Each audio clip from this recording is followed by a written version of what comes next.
নমস্কার, আমি বৈশাখী। শিল্প সাহিত্যবাই বৈশাখী চ্যানেলে সকল শ্রোতা বন্ধুদের স্বাগত জানাই। আজ আপনাদের বলবো গল্প চরিত্রহীনা। গল্প পাঠ এবং গল্প লেখনীতে আমি বৈশাখী বিশ্বাস দেবনাথ। প্রথম থেকে শেষ পর্যন্ত শুনবেন। ভালো লাগলে অবশ্যই লাইক করবেন, কমেন্ট করবেন, শেয়ার করবেন এবং আপনাদের প্রিয় চ্যানেল শিল্প সাহিত্যবাই বৈশাখী সাবস্ক্রাইব করে বেল বাটন প্রেস করে পাশে থাকতে একদম ভুলবেন না। বন্ধুরা, শিল্প সাহিত্যবাই বৈশাখী এখন চলে এসেছে ইউটিউব মিউজিক পডকাস্টে। ইচ্ছে করলে আপনারা সেখান থেকেও গল্প শুনতে পারেন এবং আপনাদের ব্যক্তিগত মতামত আমার সঙ্গে শেয়ার করতে পারেন। আজ আপনাদের বলবো গল্প চরিত্রহীনা। গল্প পাঠ এবং গল্প লেখনীতে আমি বৈশাখী বিশ্বাস দেবনাথ। শুরু হচ্ছে আজকের গল্প। গল্পটি প্রাপ্তবয়স্কদের জন্য। ইস, কত জোরে তোমাকে জড়িয়ে ধরেছিল, হ্যাঁ? সারা গায়ে কালশিটে পড়ে গেছে। কি বলছো তুমি? আমাকে কে জড়িয়ে ধরবে? বাজে কথা বলো না। গায়ে হাত না দিলে তোমার গায়ের 103 জ্বর কি করে বুঝতে পারলো? প্লিজ প্লিজ তুমি এভাবে বলো না। চুপ করো। গালে দাগ, বুকে দাগ, পিঠে দাগ। কি করেছো? কবার শুয়েছো ওর সঙ্গে? বলো, কবার শুয়েছো? আমি চরিত্রহীনা নই, আমি কলঙ্কিনী নই। আমাকে একটু ভরসা করো, একটু বিশ্বাস করো প্লিজ। ইস, তুই আমারগুলো টিপতে টিপতে একদম নরম করে দিয়েছিস। এবার আমি বাড়িতে কি বলবো? কি আর বলবি?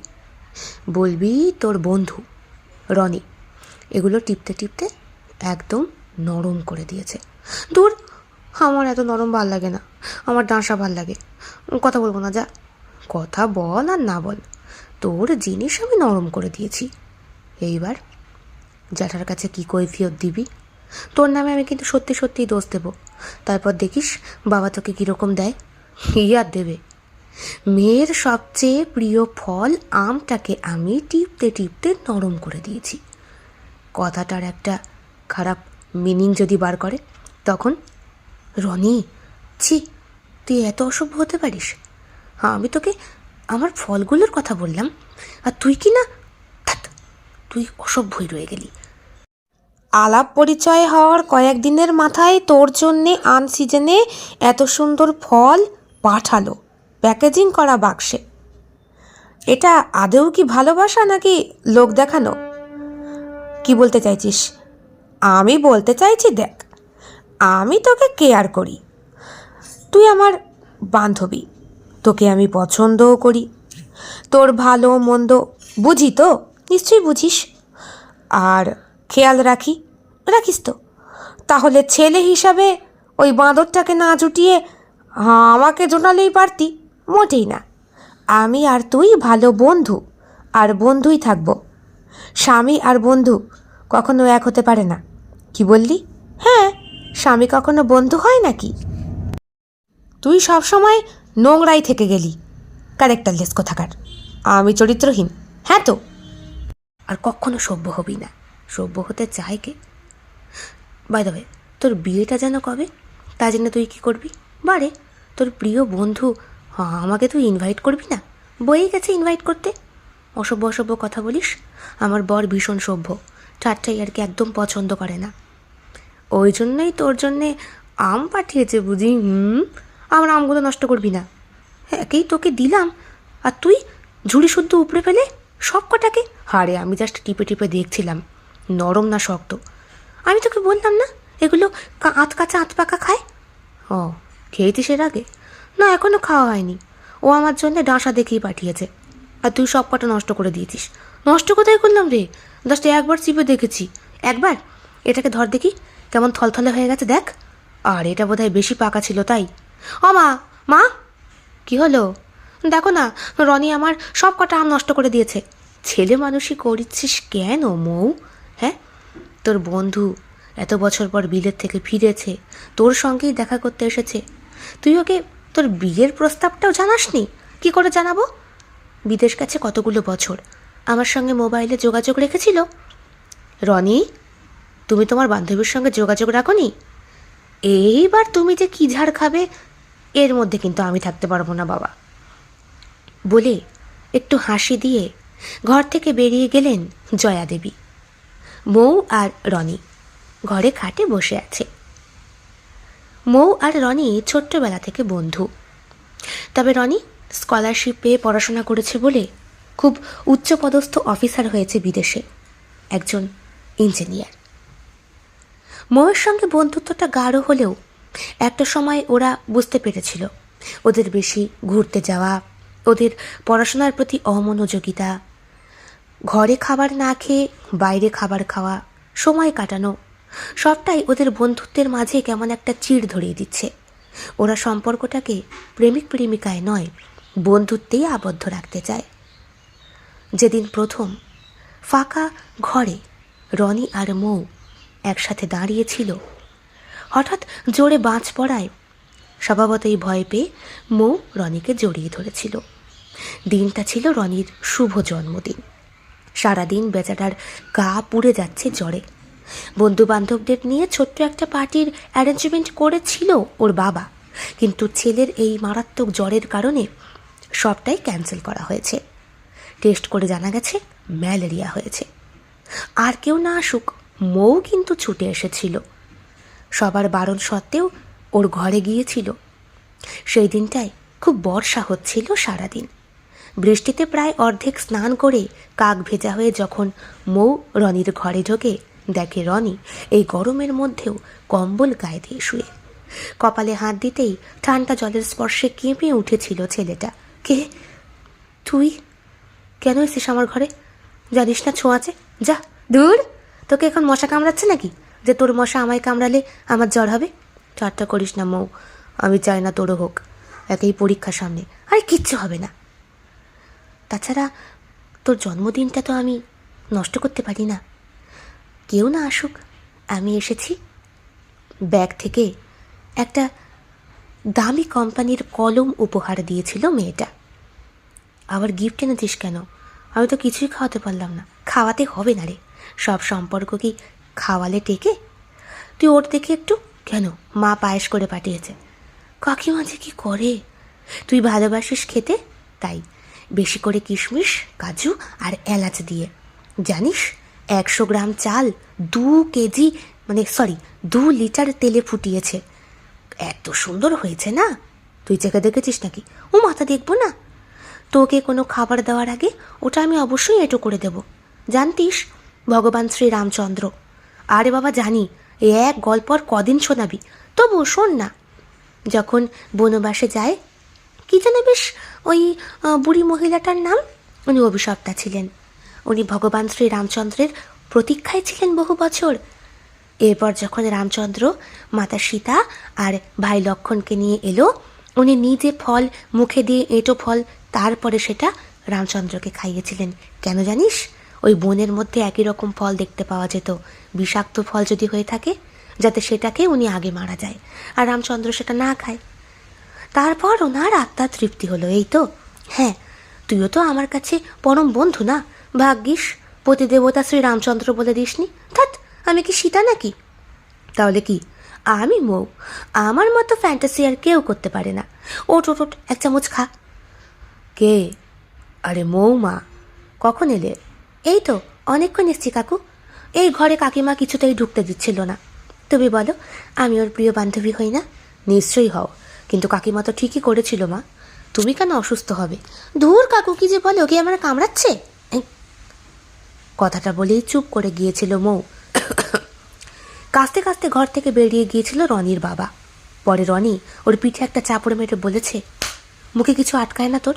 ধুর, আমি কেউ এভাবে বলতে চেয়েছি নাকি? এই খা, হাকার হাকার। কেমন? দারুণ হয়েছে, কিন্তু দুঃখের বিষয় কিছুই টেস্ট পাচ্ছি না। তাহলে দারুণ কেন বললি? তোর মন ভালো করতে। তাহলে ওঠ, একটু নিচে আয়। কেন রে? আমার শীত করছে। আরে কিচ্ছু করবি না, সবসময় গায়ে কম্বল জড়িয়ে থাকলে এমনিতেই শরীরে উদ্বেগ লাগে। এখানে একটু চুপটি করে বস, একটা সিনেমা দেখি নাকি? আবার এই অবস্থায় সিনেমা? তুই কতক্ষণে নামে এসেছিস? ঘড়ি দেখে মৌ বলে, প্রায় ঘন্টা 3 একটা সিনেমা অনায়াসেই দেখা যাবে। তুই আমায় এত ভালোবাসিস। দেখ, ভালোবাসি কিনা বলতে পারবো না, তবে তোর আমি প্রকৃত বন্ধু। যেই বন্ধু অসময়ে পাশে না থাকে, দুঃসময়ে যে সাহায্য না করে, সেই বন্ধু কখনো বন্ধু হতে পারে না। তোর অন্য বন্ধুগুলোকে দেখলি, কেউ কিন্তু এলো না ম্যালেরিয়া শুনে। আমি একমাত্র এসেছি, তাই তো দেখছি। বলার সঙ্গে সঙ্গেই বাজটা পড়ে আর জড়িয়ে ধরে মৌ রনিকে। রনি কাঁটা দিয়ে ওঠে সম্পূর্ণ শরীরটার মধ্যে। ও মৌকে জড়িয়ে ধরেছিল। যখন দেহ জানান দিচ্ছে একটা পুরুষ আর একটা নারীর সম্পর্কটা কতটা আদিম, ঠিক তখনই ছিটকে সরে গিয়েছিল দুইজনেই। আমাদের বন্ধুত্বটা বোধহয় এখন অতটা গাঢ় হয়নি, বল? ঠিক বলেছিস, কেমন একটা ফিলিংস হলো না? এই জন্যই বলছি, আমরা কিন্তু বন্ধু, গার্লফ্রেন্ড বয়ফ্রেন্ড কিন্তু নই। তা তো আলবাত আলবাত। এইভাবে জ্বর ছাড়িয়ে দিয়েছিল মৌ রনির। সেই যে ছেলের ম্যালেরিয়া ছাড়লো বিনা ওষুধে, আর আসেনি। কিরে, কি ভাবছিস? ভাবছি তোর ডাঁসা ডাঁসা আমগুলো কেমন। দেখ, তুই কিন্তু খুব বাজে মিনিং করছিস। কোথায় বাজে মিনিং করলাম? সত্যি আমার খুব খারাপ লাগছে, আমি ভুলেই গিয়েছিলাম। এই আমি চলি, বুঝলি? কোথায় যাবি? মা খাবার রান্না করেছে তোর জন্য। আমার দুদিন পরে আশীর্বাদ, আসবি তো? আসবো আসবো, তোর আশীর্বাদ আর আমি আসবো না? এই, তোর বরটা কি করে রে? আমার বর ডাক্তার। ডাক্তার? কিসের ডাক্তার? আমার বর কিসের ডাক্তার তাই জন্য তুই কি করবি? দেখিস গাইনোকোলজিস্ট নয় তো? কেন রে? তুই কিন্তু বলেছিস তুই সীতা হতে পারবি না। সীতা কিন্তু সতী, মাথায় আছে তো? দেখেছ, সব সময় মুখে অসভ্য কথা। কেন, আমি কি তোর সঙ্গে শুয়েছি? বলা যায় না, শুতেও তো পারিস তুই না। বর্তমান সময়ে ফিরে এসেছে মৌ। অতীতের স্মৃতি আগলে মানুষ কতক্ষণ বসে থাকতে পারে? মৌ, আমি বেরোচ্ছি। হ্যাঁ, দাঁড়াও, কি হলো? তোমার খাবারটা? না না, টিফিন লাগবে না, আমি খেয়ে নেব। কোথায় খাবে? আমার পিয়ের সাথে আজ আমার একটা অ্যাপয়েন্টমেন্ট আছে। তোমার পিয়ে মানে কেয়ার সাথে? হ্যাঁ, সবই যখন জানো তাহলে ন্যাকামো কেন মারো? ভালো লাগে না। আর পেছন থেকে এভাবে আমাকে ডাকবে না, জানো না? এভাবে ডাকলে আমার কাজ সফল হয় না। কোন কাজটা সফল করতে চাইছো? আহ, কেন এরকম করছো? কদিন পরে আমার নতুন নার্সিংহোম উদ্বোধন হবে। কোথায় আমি চিন্তার মধ্যে রয়েছি, আর তুমি কি না আমাকে বিয়ে করে পস্তাচ্ছ এখন, না? সেটা কি বলতে? নিজেকে দেখে বোঝো না? আয়নায় দেখেছো কখনো? তুমি তো দেখেছিলে, তাহলে বিয়ে কেন করলে? আহ, আমার মাথাটা গরম করো না। সকালবেলায় তোমার মুখ দর্শন করতে ইচ্ছে করে না। এই জন্যই তো আজ মাস হয়ে গেল প্রায় 6 তুমি আমার ঘরমুখ হও না। কত সুন্দর আমাদের দুটো বিছানা আলাদা হয়ে গেল, তাই না সম্রাট? সবই তো ঠিক ছিল, কি এমন হলো বলো তো? কি এমন হলো সেটা তুমি অবশ্যই ভালো করে জানো। আমি তো কিছুই বুঝতে পারছি না। বলো না, আমার দোষটা কোথায়? মা বাবা কেউ আমাকে এখন আর দেখতে পারছে না। শ্বশুর শাশুড়ি মা সবাইকে এত আগলে রাখতাম, দুম করে আমার ফ্ল্যাট ছেড়ে সবাই চলে গেল। তোমাকে আমাকে একা রেখে চলে গেল। তুমি আমার হাতে রান্নাটা পর্যন্ত খাও না। বাড়িতে রঘুকে ঠিক করলে। আমি কি করেছি আমাকে বলো সম্রাট, আমি কি করেছি? কিচ্ছু করনি, তবে অনেক কিছু করেছো। আমাকে এভাবে ডেকো না। তোমার বন্ধুটি আসবে নাকি? কে বন্ধু? কেন, তোমার সেই প্রিয় বন্ধু রনি, বিয়ের সময় আলাপ হয়েছিল। হো, না না, সে কেন আসবে? সে তো বিদেশে। বিদেশে কিনা বলতে পারবো না, তবে বেলেল্লাপানা বড্ড বেশি করে। ওকে বলো বিয়েটা করে ফেলতে, বয়সটা নিতান্ত কম তো হলো না। খানিক্ষণের জন্য চুপ করে ভাবে মৌ। রনি ওর খুব কাছের বন্ধু। বিয়ের দিনের স্মৃতি আবার মনে পড়ে যায়। আশীর্বাদের দিন থেকে সেই যে ছেলেটা বাড়িতেই থাকা শুরু করলো, কত আনন্দ করেছিল, কত ফটো, কত ভিডিওস করেছে। গায়ে হলুদের সময় সে কি বায়না, ও হলুদ মাখাবে। পিউর গালে ছুঁয়ে দিয়েছিল হলুদটা। মৌ পিউল খুব পছন্দ করে রনিকে, তখনও আর আজও। মৌ, বল, যাকে বিয়ে করছিস দেখে শুনে করছিস তো? হ্যাঁ হ্যাঁ, বাবা মার পছন্দই সব। বাবা মার পছন্দ? সারাটা জীবন নিজের পছন্দে সব কিছু করলি, স্কুল কলেজ সব কিছু, অফিসটা পর্যন্ত, পড়াশোনার সব কটা বিষয়বস্তু, আর জীবনসঙ্গী যখন বাছলি তখন বাছলি কাকু কাকিমার পছন্দে। এটা তো ঠিক করলি না। কি বলছিস? বাবা মা আমাকে সব থেকে বেশি চেনে, সব থেকে বেশি জানে আমি কোনটা পছন্দ করি অপছন্দ করি তারা ভালো বুঝবে। তাছাড়া এখন পছন্দ অপছন্দ দিয়ে হ্যান্ডসাম দিয়ে তো সব হয় না রে, টাকা লাগে। পেটে ভাত না পড়লে ভালোবাসা জানলা দিয়ে দৌড় দেয়। কে বললো তোকে পেটে ভাত না পড়লে ভালোবাসা জানলা দিয়ে দৌড় দেয়? এমনও ভালোবাসা আছে দুমুষ্টি মুড়ি খেয়েও দিন কাটায়। ছাড় তো ওসব বাতেলা কথা, বাস্তবে কখনো সম্ভব হয় না। কী জানি, আমার কাছে তো ভালোবাসাটাই সব। যেমন তোকে আমি ভালোবাসি। কী বলছিস পাগলের মতো? সিরিয়াসলি, তোকে আমি খুব ভালোবাসি। আর তোর বিয়ে করে চলে যাচ্ছিস না তুই? চলে যাবি সেই কত দূরে আমাকে ছেড়ে। তুই বুঝি আমায় ছেড়ে যাসনি বিদেশে? তখন হুঁসছিল না? ওহ সরি, সেই জন্য তো আমি সরি বলেছি তোকে। বৌমা ঘরে আছো? আরে বাবা, আপনি কখন এলেন? এসেছি অনেকক্ষণ। তোমাকে তো আজকাল ঘরে ঠিকঠাক পাওয়াই যায় না। কী যে বলেন বাবা, আমি তো সকাল থেকে আমার ঘরেই। থাক, তোমার সাথে মুখে মুখে কথা বলার আমার কোনো ইচ্ছে নেই। অনেক সকালে এসেছি। বলছি তোমার কাছে প্রেশারের ওষুধ হবে, আমি আনতে ভুলে গেছি। আপনি থাকবেন তো? না, থাকা টাকার আমার ইচ্ছে নেই। এসেছিলাম একটু দেখা করতে সম্রাটের সঙ্গে, তবে এসেই শুনলাম ও নাকি সকাল সকাল অফিসে বেরিয়ে গেছে। ছেলেটার চেহারাও নাকি খারাপ হয়ে গেছে। আপনাকে কে বলল? আমি বাড়ি ঢুকতে ঢুকতেই তো জানতে পারলাম। পাশের ওই নির্মাল্যদা বলল। ও আসলে বাবা, অনেক দিন ধরে। থাক, বেশি কথা বলো না। ওষুধ আছে কি না বলো, আমি চুপচাপ বেরিয়ে যাব। আচ্ছা বাবা, আমার দোষটা কোথায়? আপনারা সবাই কেন আমার সঙ্গে এরকম ব্যবহার করছেন কুকুর শিয়ালের মতো? আমি কি করেছি আমি তো বুঝতে পারছি না। তুমি কি অন্যায় করেছো তুমি বুঝতে পারছো না? না বাবা, আমি সত্যি বুঝতে পারছি না। আমার ভাবতে ভীষণ অবাক লাগছে, কেন আপনারা শুধু শুধু আমাকে এরকম করে। যে বোঝে তাকে বোঝানো যায়, আর যে বুঝেও বোঝে না তাকে বোঝানো যায় না বলে ঘর থেকে চলে গেল সম্রাটের বাবা। বিছানায় ধপ করে বসে পড়ল মৌ। মাথার হিসেবগুলো কেমন যেন তালগোল পাকিয়ে যাচ্ছে। আজ থেকে ঠিক 7 মাস আগে সুদূর বিদেশ থেকে দেশে ফিরেছিল মৌ। বিয়ের পর ফুলশয্যা করেই পরের দিনে চলে গিয়েছিল সে বিদেশে। প্রথমে সম্রাট বলেছিল হানিমুন উপলক্ষে যাচ্ছে, দিন 15 পর ফিরে আসবে। কিন্তু এতটাই প্রেশার পড়ে গিয়েছিল আর ফিরতে পারেনি। হঠাৎ করেই একটা বড় নার্সিংহোম থেকে ডাক আসে সম্রাটের। এইখানকার নার্সিংহোমের পরিকল্পনা তখন সে করেনি। মৌকে নিয়ে চলে যায় সেইখানে। তারপর বেশ কটা দিন বেশ ভালোই কেটেছিল। হঠাৎ করে রনির আগমন ঘটে। না বলে না কয়ে বান্ধবীর বাড়িতে এসে সশরীরে হাজির। দরজা খুলে অবাক হয়ে যায় মৌ। আরে তুই তুই কি করে এলাম বল? আর বলিস না, অফিসের কাজেই বেরিয়েছিলাম, হঠাৎ করে ছোট্ট একটা অ্যাক্সিডেন্ট। ছুটতে চলে গেলাম নার্সিংহোম, এখানকার সব থেকে বিখ্যাত। গিয়েই দেখি, আরে এ তো মেঘনা চাইতেই জল। তোর হাজব্যান্ড এখানে যুক্ত হয়েছে। 2-4টে কথাবার্তার পরে যখন ওর সঙ্গে আলাপ করতে গেলাম, ও বললো ওর নাকি একটা মিটিং আছে, বেরিয়ে গেল। তারপর এখানকার লোকজনের কাছে খোঁজ খবর নিয়ে জানতে পারলাম তোর ফ্ল্যাটের ঠিকানাটা। এখানকার মানুষগুলো খুব বন্ধুসুলভ, জানিস তো, আমাদের দেশের মতো না, সব কিছুতেই পেঁয়াজ। তা ভেতরে আসতে বলবি না? নিশ্চয়ই, আয় ভেতরে আয়। বাহ, দারুণ সুন্দর বাড়ি কিন্তু তোর। বিদেশে থেকে পয়সা ইনকাম করলে এরকম সুন্দর বাড়ি করা যায়।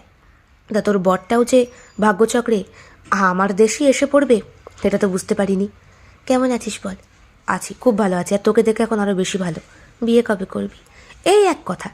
কেন, তুই বিয়ে করে বুঝি খুব হ্যাপি আছিস? ভীষণ। সবসময় বরের বুকের মাঝে শুয়ে থাকিস নাকি? ধ্যাৎ, অসভ্যতামি করবি না। ও আমায় খুব ভালোবাসে, খুব বিশ্বাস করে আর ভরসা করে। তাই তাহলে বলছিস কাকু কাকিমা তোকে সঠিক পাত্র বেছে দিয়েছে? একদম একদম ideal, made for each other আমরা। বাহ বাহ, এত বড় বড় লেকচার! তা আমার মৌপিউল বুঝি খুব খুশি? বলে গালটা টিপে দিয়েছিল মৌয়ের রনি। আর ঠিক তখনই শাশুড়ি মা দেখে ফেলেছিলেন। এসব কি হচ্ছে? আরে মা, আমার বন্ধু। বন্ধু? কীরকম বন্ধু যে তোমার গাল টিপছে এসে? মা, এসব কিন্তু আমি পছন্দ করি না। আমার বাড়িতে এসে বেলেদা পানা চলবে না। মা, ও আমার ছোটবেলার বন্ধু, আমার বিয়েতে অনেক মৌ, আমি আসি বুঝলি, আমার একটা জরুরি কাজ পড়ে গেছে, ফোন এসছিল, চলি। এমন করে রনি বেরিয়ে গেছিল যেন রনির কানে কিছুই পৌঁছায়নি। চট করে সে ঘর থেকে বেরিয়ে যায়। ভীষণ খারাপ লেগেছিল মৌয়ের।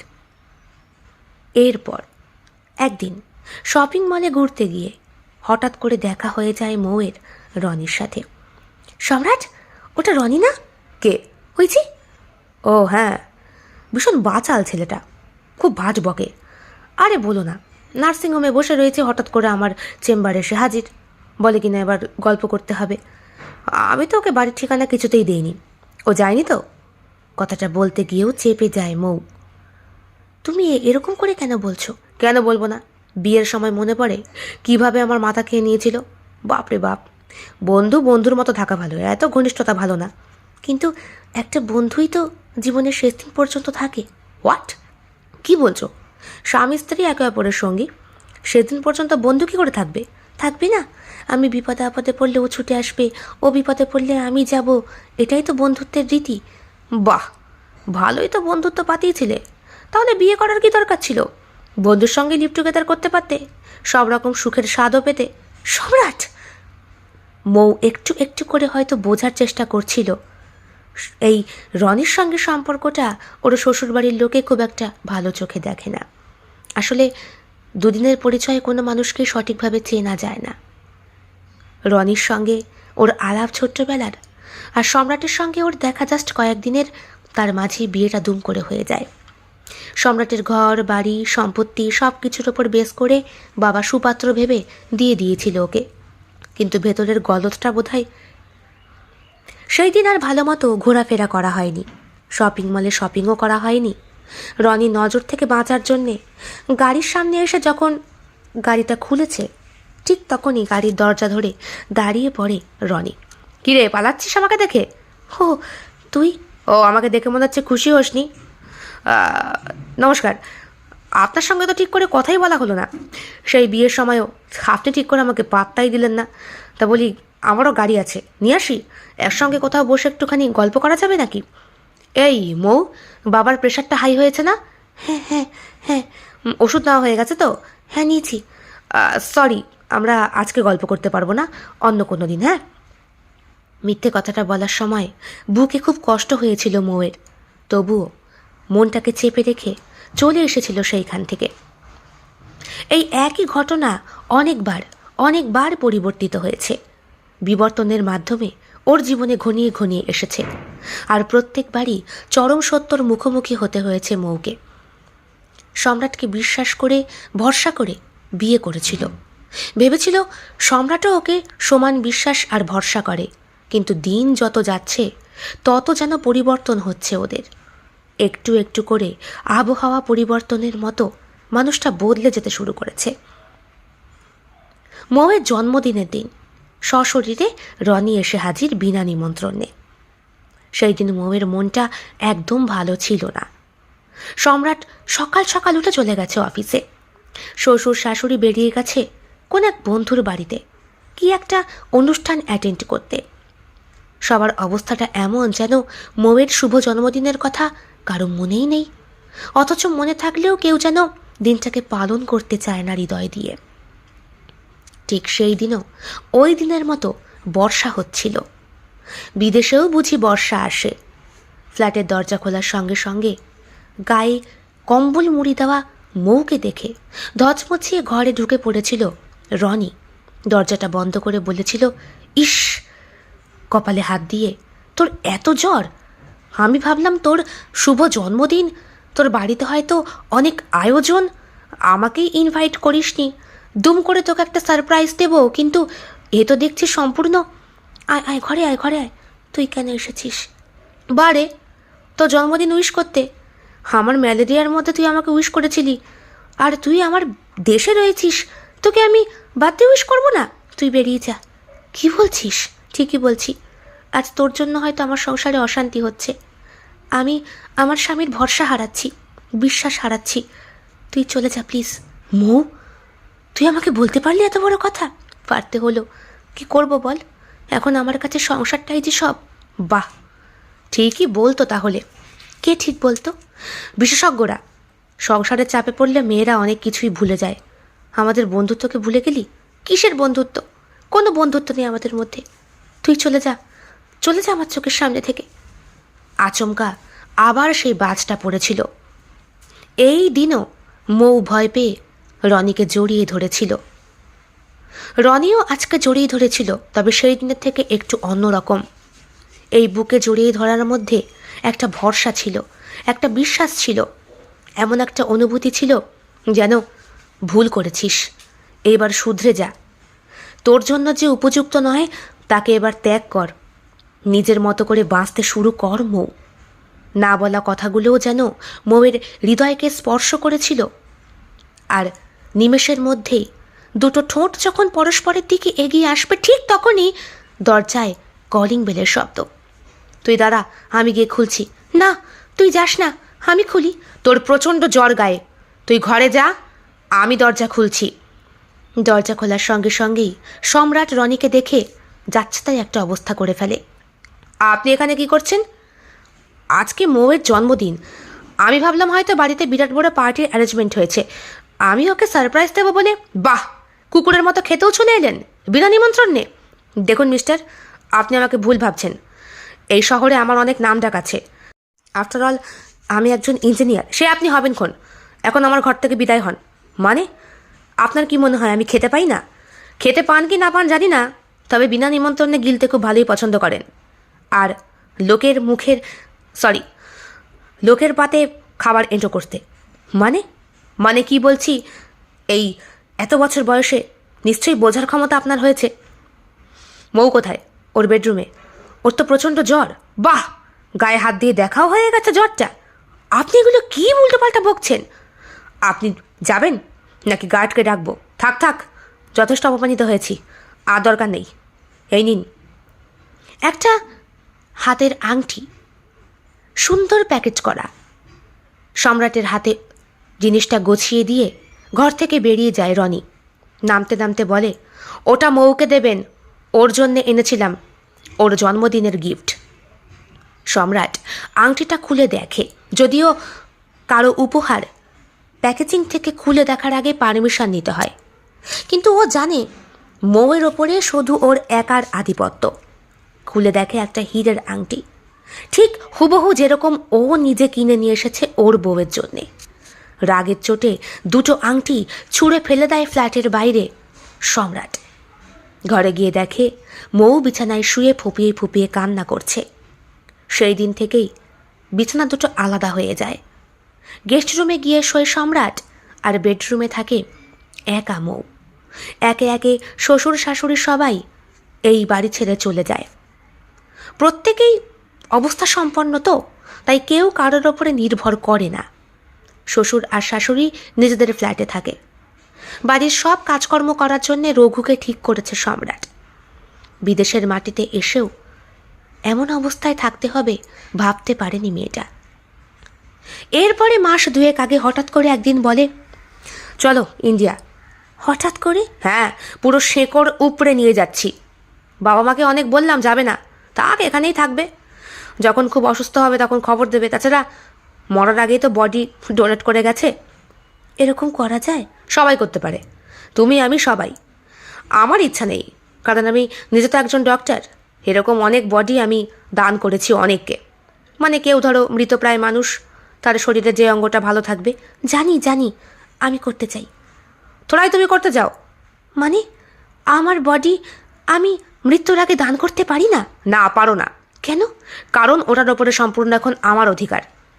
সম্রাট মৌ সেই দিন বুঝতে পেরেছিল খাঁচায় বন্দিনী পাখির মতো ওর অবস্থা। বিয়ের আগে একটা বেসরকারি কোম্পানিতে চাকরি করলেও সেটা অনেক আগেই ও ছেড়ে দিয়েছে। আর ছেড়ে দিয়ে কত বড় যে ভুল করেছে এখন বুঝতে পারছে। বিয়ের দিন খুব যখন সাজুগুজু করেছিল তখন রনি বলেছিল, দারুণ লাগছে তোকে, ইচ্ছে করছে এক্ষুনি তুলে নিয়ে যাই। তুলে নিয়ে কোথায় যাবি?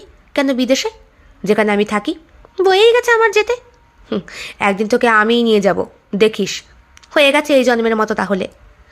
বলছি শোন, বল, তুই যাকে বিয়ে করছিস তুই খুশি তো? আরে বাবা হ্যাঁ, বাবা মা যাতে খুশি আমিও তাতে খুশি। আমি তোর খুশি জিজ্ঞেস করেছি মৌ। আমিও খুশি। কেন, তোর হিংসে হচ্ছে? হিংসে না, ভয় হচ্ছে। আসলে মানুষকে ভালো করে দেখে শুনেও না সারা জীবনেও তাকে চেনা যায় না। আর সেখানে মাত্র কয়েকদিনের পরিচয়ে সারা জীবনের দায়িত্ব একটা পরপুরুষকে দিয়ে দিবি? মুখ সামলে কথা বল। পরপুরুষ না, এক্ষুনিও আমার হাজব্যান্ড হবে। হয়নি তো এখনো। কেন এরকম করছিস রনি? আমার মাথাটা খাস না, জানা এখান থেকে। আমার কথাগুলো নিয়ে একদিন পস্তাবি দেখিস। যাকে চিনিস না জানিস না দুম করে তার গলায় মালা পরাবি, তার হাতে সিঁদুর পরবি, তার সঙ্গে শুবি। ওফ, জাস্ট অসহ্য। তুই যাবি এখান থেকে? চলে এসেছিল বিদেশের মাটি থেকে এই দেশে। এই দেশে এসেও নিস্তার পায়নি কিন্তু মৌ। স্রোতের টানেই বোধহয় ভাসতে ভাসতে রনিও ঠিক সেই সময়ই চলে এসেছিল কলকাতাতে। দেখা হয়ে গিয়েছিল একই জায়গায়, সেই শপিং মলে। আরে তুই তুই এখানে কি করছিস? আমি তো বিদেশে লাটাচুকিতে চলে এসেছি রে। মানে? হ্যাঁ, ভাবলাম যে এই মাটিতে তুই আর আমি একসঙ্গে থাকতে পারবো না, মানে যেখানে আমি থাকলে তোর কলঙ্ক, সেই দেশ না হয় ত্যাগই করলাম।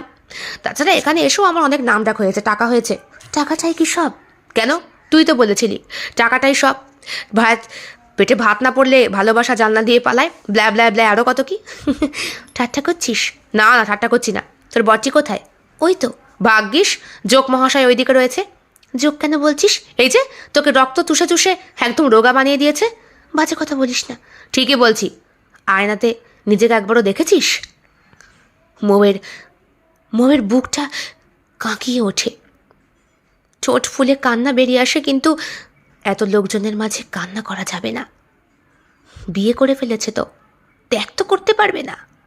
তাই তবে দীর্ঘদিন মনে হয় এক ঘটনা ঘটতে দেওয়া যায় না। সম্রাটের সঙ্গে মৌয়ের শারীরিক সম্পর্ক অনেক দিন আগেই বন্ধ হয়ে গেছে। জ্বরের মধ্যে ওর গায়ে হাত দিয়েছিল রনি। একটুখানি ছোঁয়ার জন্যই সব সম্পর্ক শেষ। গোত্রে তোলা, 7 পাক বাঁধা, 7 জন্মের কত রকমের মন্ত্রপাঠ। একটা নার্সিংহোমে এসেছে এখন মৌ। ও চায় ওর অর্গান দান করে যেতে। ডক্টর বলেছে ওর শরীরের অবস্থা খুব খারাপ, রক্তের প্রয়োজন। কাউকে না জানিয়ে মৌ একা একাই আজকাল বাড়ি থেকে বেরিয়ে যায়। যাতে রনির সঙ্গে ওর দেখা না হয়, তাই রনির ঠিক যখন ওয়ার্কিং আওয়ার থাকে সেই সময়টায় ও বাড়ির বাইরে বেরোয়। সম্রাট তো কবেই আলাদা হয়ে গেছে। ওর কানে এসেছে অফিসের নতুন একটা পিএ মহুয়া। ওই মহুয়ার নেশায় মেতেছে ওর বর সম্রাট। তার সঙ্গেই গোপনে অ্যাপয়েন্টমেন্ট থাকে নতুন হসপিটাল গড়ে তোলা নিয়ে। তার সাথেই যত রকমের মিটিং থাকে। তাছাড়া এমএলএ এমপি আরও কত কি, সবাই তো মহুয়ার নেশাতেই মাতাল। মহুয়া পারে না এমন কাজ নেই। মহুয়ার সঙ্গে জাস্ট একটা বৈঠক, সঙ্গে সঙ্গে সেই ব্যক্তি সব কাজ করতে রাজি হবে। নাই বা কেন? অমন স্বাস্থ্যের গড়ন যার, অমন সুন্দর মুখশ্রী যার। মৌও তো সুন্দরী ছিল, সুস্বাস্থ্য ছিল, দেহে যৌবন ছিল। এখন কেমন যেন সবটা মিইয়ে গেছে, ঠিক রক্ত চুষে নেওয়ার মতো। পেশেন্টের ফ্যামিলি থেকে কে কে আছেন? আমি ওর মা, আমি ওর বাবা। কেমন আছে? পেশেন্ট ভালো আছে। অর্গান দান সফল হয়েছে। এখন বোধহয় ও ঠিকঠাক চোখে দেখতে পারবে। তবে 3 দিন পর ওর ব্যান্ডেজ খোলা হবে, তখন বোঝা যাবে কি করে হলো। আর হঠাৎ করে একটা ফোন আসে, গাড়ি নিয়ে ছুটতে বেরিয়ে যায়। 4 চাকা নিয়ে সেদিন বেরোয়নি, বাইক নিয়ে বেরিয়েছিল। আধ ঘন্টা পর আমাদের কাছে ফোন আসে যে গুরুতর অ্যাক্সিডেন্ট হয়েছে ওর। তারপরই তো আপনি। ভাগ্যিস সঠিক সময় অর্গানটা পাওয়া গেছে। ডক্টর, যে অর্গান দিয়েছে তাকে একবার দেখা যাবে? সেই ব্যক্তি তো নিজের মুখ দেখাতে নারাজ। তবুও যদি দেখুন, আমি একজন ডক্টর, কিন্তু যে নিজেকে আড়াল রাখতে চায় তার পারমিশন ছাড়া তার কথা তো আপনাকে আমি বলতে পারি না। ডক্টর হলেও আমিও তো একজন মানুষ, আমার কথার তো খেলাফ হলে চলবে না। কী সব বলছো তুমি? বলছে আপনাদের ছেলে ভালো হয়ে যাবে। একটা চোখ তো ঠিক হয়েছে, আর একটা চোখ তো। ঠিক আছে ঠিক আছে, আমরা বুঝেছি। কেমন আছিস বাবা? ভালো আছি। বলছি, আমার একটা চোখ কেন বন্ধ? ওই একটা চোখে তোর গুরুতর আঘাত লেগেছে, তাই ডক্টর অপারেশন করেছে। একজন সহৃদয় ব্যক্তি অর্গান দান করেছে, তার চোখটাই তোর ওখানে লাগানো রয়েছে। ও, আর একটা চোখ তো ঠিকই আছে, তোর চিন্তা নেই। একটা চোখ কে দান করলো মা? যে করেছে সে তার মুখ দেখাতে নারাজ, হয়তো সেরকম কোনো গরিব ব্যক্তি। এই ধারণাই তোমার ভুল। গরিব মানুষ ছাড়া বুঝি অর্গান দান করা যায় না? মৌকে খবর দিয়েছ? মৌকে খবর দিয়ে কি হবে? সে যেখানে আছে আছে। না তবুও, ও আমার স্ত্রী, ওর তো একবার কর্তব্য ছিল এখানে আসার। সে এসেছে নাকি? দেখগে যা, সে রনির সঙ্গে ফষ্টি করে বেড়াচ্ছে। চুপ হয়ে যায় সম্রাট। ফোন এসেছিল মহুয়ার। তার সাথে নাকি মহুয়া ভেগে গিয়েছে। বুকের মধ্যে পাথর চাপা দিয়ে বাইক চালাতে গিয়েই চরমতম অ্যাক্সিডেন্টটা হয় সম্রাটের। তবে কপাল ভালো, সহৃদয় ব্যক্তি অর্গান দান করেছে বলে দুটো চোখই ঠিক আছে। 7 দিন পরে সম্রাট বাড়ি আসে। মৌ বাড়িতে নেই। গত 7 দিন কেউ ওর খোঁজ খবর নেয়নি। সম্রাট গিয়েছিল শ্বশুর বাড়িতে। ওনারা কেউ জানেন না মৌ কোথায়। থানায় একটা ডায়েরি করা হয়েছে। পুলিশ হন্তদন্ত হয়ে খুঁজছে। মেয়ের বাবা মা থানায় ডায়েরি করেছে সম্রাটের বিরুদ্ধে। ওনারা জানিয়েছে মেয়ে নিশ্চয়ই টর্চারে ছিল, তাই সে ঘর ছেড়েছে। আর সম্রাটও পাল্টা ডায়েরি করেছে ওর বিরুদ্ধে। ও নাকি চরিত্রহীনা, ও নাকি নষ্টা, তাই ও পালিয়েছে রনির সঙ্গে। পুলিশ গিয়েছিল রনির বাড়িতে। রনি বাড়িতেই আছে এবং বাবা মার সঙ্গেই আছে। রনি নিজে শুনে ভীষণ অবাক হয়ে যায়, আর সব কিছু ছেড়ে ছুড়ে দিয়ে খুঁজতে বেরোয় মৌকে। সারা শহর তন্ন তন্ন করে খুঁজেও সে মৌয়ের ঠিকানা পায় না। ঘটনার ঠিক 5 বছর পর রাস্তায় এক ভিখারি বসে, একটা চোখ আঁচল দিয়ে ঢাকা, আর একটা চোখ টকটকে লাল। থালায় ভিক্ষে করছে সে। রাস্তা দিয়ে যে যা পাচ্ছে তাই দিয়ে যাচ্ছে। ভরা যৌবন ঢেকে রাখার জন্যে তার বড় কাপড়ের প্রয়োজন। কিন্তু ভিক্ষুক অবস্থায় খেতে না পারলেও যৌবনের ছটা যেন উজ্জ্বল করে রেখেছে তাকে। একটা গাড়ি সামনে এসে ভস করে দাঁড়ায়, অফার করে তাকে প্রচুর টাকার। একতাল থুতু মুখে ছুঁড়ে দিয়ে সেই পাগলি হাতে থালা নিয়ে হাঁটতে শুরু করে না যাওয়া সেই দেশে। মৌ একা হয়ে গেল আজ। মৌ অর্থের দিকেও যাবে না, ভালোবাসার দিকেও যাবে না। আসলে এই সংসার নামক জিনিসটা কেমন যেন না। এখানে থাকলেও মায়া, মোহ। বাঁচতে হবে পাকাল মাছের মতো। জীবনটাকে সাজাতে হবে এমন করেই। অনেক স্বপ্ন নিয়ে যেই সংসার বাঁধার স্বপ্ন দেখেছিল মৌ, আজ সে কলঙ্কবতী হয়ে সব ত্যাগ করে একা হয়েছে। চরিত্র ভালো হওয়ার জন্যে সারা জীবন লেগে যায়, কিন্তু চরিত্রে দাগ লাগাতে 1 মিনিটও সময় লাগে না। কলঙ্কহীনা হয়েও আজ মৌ চরিত্রহীনা রমণী। দেখতে দেখতে কতগুলো বছর পেরিয়ে গেল। তা তোমার ছেলের খবর কি? বিয়ে থা করবে? আমি বলতে পারবো না গো। বলে বলে আমার মুখ পচে গেছে। এবার তুমি চেষ্টা চরিত্র করে দেখতে পারো। ছেলেটা কি যে ভালোবাসত মেয়েটাকে। সত্যি, কোথায় যে হারিয়ে গেল মেয়েটা। হারায়নি বাবা, ও হারায়নি। ও আজও আমার আশেপাশে আছে। আমি বুঝতে পারি আমি বুঝতে পারি আমার শরীরেই ও কোথাও আছে, কিন্তু ধরতে পারি না। ধরতে পারবেন কি করে মিস্টার সম্রাট? আপনি বড়লোক মানুষ, বিরাট বড় ডাক্তার। এখন আপনার নামে নার্সিংহোম তৈরি হয়েছে, তাও একটা নয়, 3-3টে। মহুয়ার খবর কি? আপনাকে তো ঠিক আমাকে চিনতে পারলেন না? আমি রনি। হো, আপনি এখানে কি মনে করে? একটা সংবাদ আপনাকে দিতে এসেছিলাম। কি বলুন তো? যেটুকু দরকার সেটুকুই বলবো। এই নিন, এটা আমার বিয়ের কার্ড। বিয়ের কার্ড?